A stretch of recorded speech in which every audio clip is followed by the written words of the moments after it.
Good morning students. இப்போ நம்ம பார்க்க போகிறது 11ஆம் வகுப்பு கணக்கு பதிவியல் பாடம் எண் 11 முதலின மற்றும் வருவாய் நடவடிக்கைகள் அப்படிங்கிற பாடத்தில் கணக்கு 3 மற்றும் 4 ஒரே வீடியோவில் பார்க்க போகிறோம். இது ரொம்ப எளிமையானதான். ஆனால் இதில் என்ன கேட்டிருக்காங்கன்னா முதலினமா வருவாயினமா செலவா வருமானமா அப்படிங்கிறத கேட்கல அவங்க.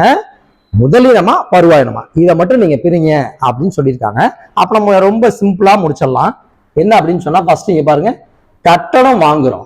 ஒரு கட்டடத்தை வாங்கும் போது பெரிய அளவிலான தொகை செலவு பண்ற மாதிரி இருக்கும். ஒரு தடவை மட்டும் நீங்க வாங்கும் போது மட்டும்தான் பெரிய அளவிலான தொகை வெளியில போகும். அப்ப அது முதல் அப்படிங்கிறத ஞாபகம் வச்சுங்க. ஒரு பெரிய அமௌண்ட் வெளியில போனுச்சுன்னா அது முதலினம். புரியுங்களா? ஏன்னா இது அடிக்கடி நிகழாது. ஒரு தடவை மட்டும்தான் இந்த செலவை நீங்க செய்ய போறீங்க. அப்ப அதுக்கு பேரு முதலினம்,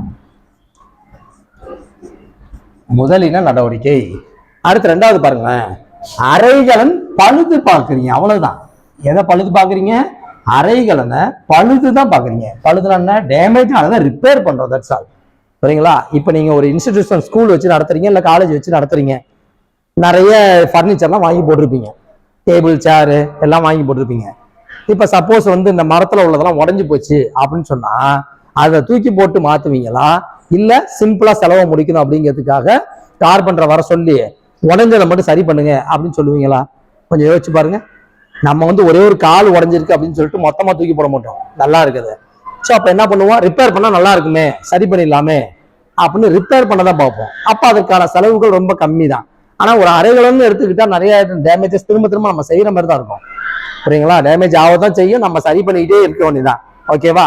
அப்ப இது திரும்ப திரும்ப நிகழக்கூடியதான். அந்த பழுது பார்ப்புங்கிறது அடிக்கடி நடக்கும். ஏன்னா இப்ப ஸ்கூல்ல எல்லாம் பாத்தீங்கன்னாக்கா வருஷத்துக்கு ஒரு தடவை பெயிண்டிங் பண்ணுவாங்க. டேபிள் சேர் எல்லாத்தையும் பசங்க உட்கார்றதுக்கு உள்ளது, எழுதுறது ரைட்டிங் பெஞ்சு, சரிங்களா, டெஸ்க், இது எல்லாத்தையுமே என்ன பண்ணுவாங்க? பெயிண்டிங் பண்ணுவாங்க. கார்பெண்டரை வச்சு உடஞ்சது போனது வந்தது எல்லாத்தையும் சரி பண்ணுவாங்க. அப்ப இது என்ன பண்ணணும்? வருஷம் வருஷம் இது நடந்துகிட்டே தான் இருக்கும் ரொட்டீனா. அப்ப இந்த செலவு கண்டிப்பா நடந்துகிட்டு தான் இருக்கு. சோ அப்ப அந்த அறைகளின் பழுது பார்ப்பு அப்படிங்கிறது வருவாயினம் அப்படிங்கிறத ஞாபகம் வச்சுங்க. ஏன்னா திரும்ப திரும்ப நிகழக்கூடியது. இந்த பழுது பார்ப்புங்கிறது திரும்ப திரும்ப நிகழக்கூடியது. ஒண்ணும் இல்லை, ஒரு 2 வீலர் வச்சிருக்கீங்க, 3 மாசத்துக்கு ஒரு தடவை நம்ம என்ன பண்றோம்? சர்வீஸ்க்கு கொண்டு போய் விடுறோம். சரிங்களா? அப்ப பழுது என்ன இருக்கோ அதை சரி பண்றதுக்கு தானே விடுறோம். திரும்ப திரும்ப நடக்குதா இல்லையா? ஒரு வருஷத்துக்கு 3 தடவை 4 தடவை நம்ம என்ன பண்றோம்? சர்வீஸ் பண்றோம். அப்ப அந்த செலவுகள் வந்துகிட்டு தான் இருக்கு தொடர்ந்து. அப்ப அதுதான் பழுது பார்ப்பு அப்படின்னு சொல்றோம். ஓகேங்களா? இது திரும்ப திரும்ப நிகழக்கூடியது. அதனால இதுக்கு பேரு வருவாயினம். ஓகே. அடுத்து கட்டடம் வெள்ளை அடிப்பதற்கான செலவு. இதையும் அடிக்கடி அடிச்சுதானே ஆகணும். சரிங்களா? பில்டிங்கை என்ன பண்ணணும்? ஒயிட் வாஷ் பண்றோம் அப்படின்னு சொன்னா நம்ம திரும்ப இந்த வருஷம் அடிக்கிறோம், மழை பெய்யுது, வெயில் அடிக்குது, ஸோ இதனால ஃபேட் ஆகிறதுக்கு வாய்ப்பு இருக்கு. சரிங்களா? மழை பெஞ்சிச்சுனாக்கா பாசிலாம் பிடிச்சி போவோம். அதெல்லாம் சுரண்டிட்டு மறுபடியும் பெயிண்டிங்கை அடுத்த வருஷம் அடிக்க சொல்லணும். அப்ப இது திரும்ப திரும்ப என்ன பண்ணணும்? நடக்கக்கூடிய செலவுகள் தான். அந்த கட்டடம் வெள்ளை அடிப்பதற்கான செலவுங்கிறது திரும்ப திரும்ப நிகழக்கூடிய ஒண்ணு. புரியுங்களா? அப்ப இதுவும் எதுலதான் வரப்போகுது அப்படின்னு சொன்னா இந்த வருவாயின செலவு, வருவாயினம் அப்படிங்கிறதுல தான் பெரியது. அடுத்து பழைய கட்டடத்தை இடித்து, எதை? பழச இடிச்சிட்டு புதுசா ஒண்ணு கட்டுறோம். அப்ப பழைய கட்டடத்தை இடிக்கிறதுக்கு செலவு பெரிய செலவாகும். புதுசா ஒரு கட்டடத்தை கட்டும் பொழுதும் அதிகமான செலவாகும். ஆனா இது ஒரு தடவை தான் நடக்க போகுது. இடிச்சிட்டு புதுசா கட்டுறீங்கன்னா மறுபடியும் அதை இடிக்க முடியும்? புதுசா கட்டுறத அப்படியே வச்சுக்க போறீங்க. லைஃப் லாங் வரப்போகுது. ரொம்ப வருஷத்துக்கு அப்படியே இருக்க போகுது. ஓகேங்களா? இப்ப நிறைய பேர் பாத்தீங்கன்னாக்கா குடிசையில இருப்பாங்க, இல்ல மண் வீடா இருக்கும். அதை இடிச்சிட்டு பணம் வந்ததுக்கு அப்புறமா ஒரு பில்டிங்கா கட்டுவாங்க, பெரிய வீடா கட்டிப்போம் அப்படின்னு கட்டுறாங்க. அப்ப இடிக்கிறதுக்கு என்ன பண்ணுவாங்க? ஆள் கூலி எல்லாமே இருக்கு. ஓகேங்களா? அப்ப அதுக்கும் அதிகமான செலவாகும். புதுசா ஒரு வீடு கட்டணும் அப்படின்னு சொன்னா பில்லர் போடணும், மெட்டீரியல் வாங்கணும், லேபர் சார்ஜ் இருக்கு, மெட்டீரியல் சார்ஜ் இருக்கு, நிறைய இருக்கு. சொல்ல போறீங்களா? இது எல்லாமே ஒட்டுமொத்தமா சேர்த்து பார்க்கும்போது ஒரு பெரிய தொகை நம்ம செலவு பண்ற மாதிரி இருக்கும். புரியுங்களா? அப்ப பெரிய தொகை ஒரு தடவை மட்டும்தான் நம்ம செலவு பண்ண போறோம் அப்படின்னு சொன்னா அதுக்கு பேரு முதலினம். இது புரியுதுங்களா? ரொம்ப ஈஸி தான். பழசை இடிக்கிறோம், புதுசா கட்டுறோம். அப்ப புதுசா கட்டும் போது அதிகமான செலவாகும். பழசை இடிச்சாலும் லேபருக்குலாம் நம்ம கொடுத்துதான் ஆகணும். ஓகேங்களா? அப்ப செலவு ஒரு தடவை தான் செய்ய போறோம். அது பெரிய அளவிலான செலவா இருக்கு. அதனால அதுக்கு பேர் முதலினம்.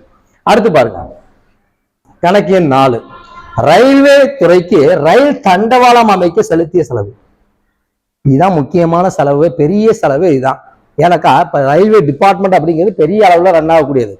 அதுக்கு என்ன பண்றோம், அந்த தண்டவாளம் போடுறதுக்கு செலவு பண்றோம். தண்டவாளம் எவ்வளவு லென்த்துக்கு போடணும், அப்ப எவ்வளவு ரூபாய் செலவாகும் அப்படிங்கிறத பாத்துங்க. ஆனா ஒரு தடவை தானே தண்டவாளம் போட போறாங்க, அதுக்கப்புறம் பராமரிப்பு மட்டும்தான். தண்டவாளம் போடுறது ஒரு தடவை தான், அதுக்கு பெரிய செலவாகும். அதுக்கப்புறமா அது பராமரிப்பு செலவு அப்படிங்கிறது மெயின்டெனன்ஸ் கம்மியா தான் வரும். சரிங்களா? அப்பப்ப மெயின்டெனன்ஸ் பார்த்துக்கிட்டே இருப்பாங்க. ஓகே, அப்ப இங்க என்ன செய்யறோம், தண்டவாளம் அமைக்க, நல்லா ஞாபகம் வச்சுங்க, என்ன செய்ய போறோம், தண்டவாளம் அமைக்க தான் செலுத்தி இருக்கோம். இந்த இடத்துல என்ன சொல்லல, மெயின்டெனன்ஸ்ங்கிற வார்த்தையை பயன்படுத்தல, பராமரிப்புங்கிறது வரல, அமைப்பதற்கான செலவு. அப்போ ஒரு தண்டவாளத்தை ரெடி பண்ணுனாக்கா என்னென்ன விஷயங்கள்லாம் நமக்கு வேணும், எவ்வளவு லேபருக்கு செலவாகும், ஸோ இது எல்லாத்தையும் ஒரு தடவை மட்டும்தான் நம்ம செய்ய போறோம். அதனால அதுக்கு பேர் என்ன, முதலினம்.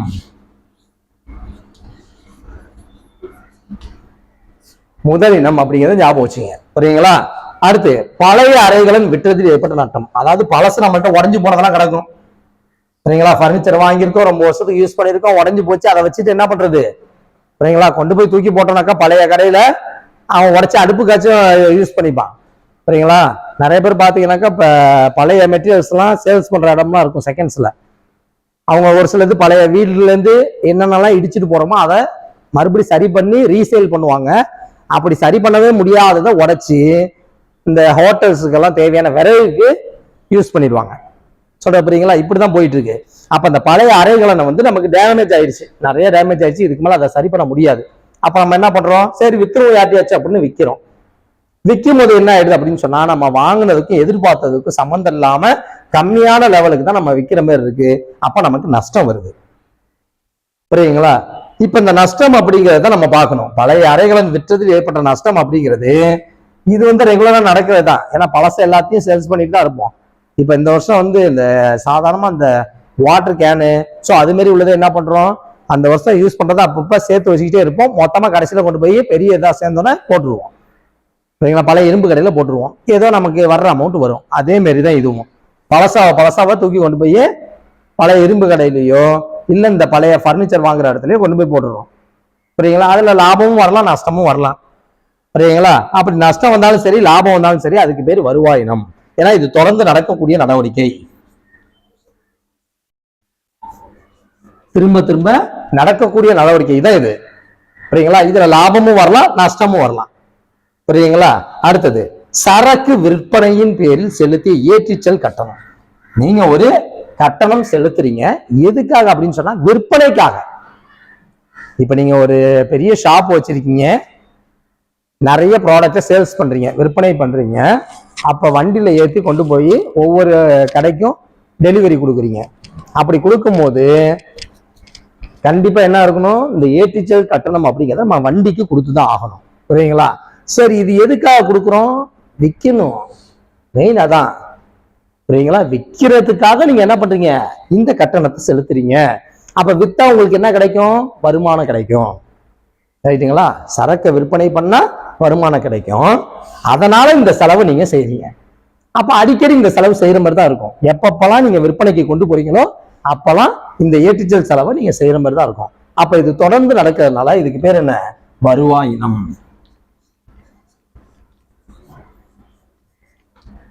ஓகேங்களா? ஒரு ரெண்டே பாயிண்ட் வச்சு கொண்டு வந்துடலாம். திரும்ப திரும்ப நிகழுமா நிகழாதா, பேரின செலவா இல்ல சிறு செலவுகளா, இதை மட்டும் நீங்க பாத்தீங்கன்னாலே இந்த சம்பளம் ஈஸியா கண்டுபிடிச்சிடலாம். ஓகேங்களா? இது கஷ்டமா இருக்கவே இருக்காது, ரொம்ப எளிமையான சம்பளம். ஆனா இதை பாத்தீங்கன்னா பாஸ் ஆகுறதுக்கு உங்களுக்கு கண்டிப்பா சான்ஸ் கிடைக்கும். ஓகேங்களா? ஃபெயிலியர் லிஸ்ட்ல இருக்கவங்களும் வெளியில வரணும் அப்படின்னு சொன்னா இந்த பாடம் உங்களுக்கு கை கொடுக்கும். ஓகே, தேங்க்ஸ் ஃபார் வாட்சிங். இந்த வீடியோ பிடிச்சிருந்தா லைக் பண்ணுங்க, ஷேர் பண்ணுங்க, சப்ஸ்கிரைப் பண்ணுங்க. தேங்க்ஸ்.